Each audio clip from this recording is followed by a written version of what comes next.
Oui, merci Monsieur le Président. Donc nous parlons d'équivalence d'inspection. Il s'agit d'une part de reconduire sa période d'application et d'autre part d'ouvrir une équivalence au profit de la Bolivie pour les cultures de semences de céréales et de plantes oléagineuses.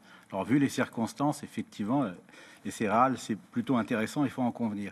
J'aimerais quand même profiter de cette affaire pour souligner que le groupe ID, de façon générale, est assez réticent à admettre facilement l'équivalence. Alors pour deux raisons. Première raison, c'est que dans le passé, cette équivalence d'inspection a parfois été accordée sans précaution suffisante.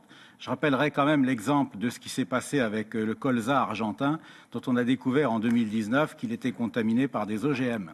Et donc, ça favorise une forme de concurrence déloyale dont nos agriculteurs peuvent être les victimes. Deuxième raison, les équivalences d'inspection rendent possible, dans certains cas, ce n'est pas forcément le cas ici, les délocalisations. Et j'aimerais encore vous donner un exemple concret. Les semenciers de maïs français et allemands ont délocalisé une partie de leur production, il y a quelques années, de semences de maïs en Ukraine. Et ça a provoqué, par exemple, la fermeture de la station de semences Limagrin, près de Chartres, en France.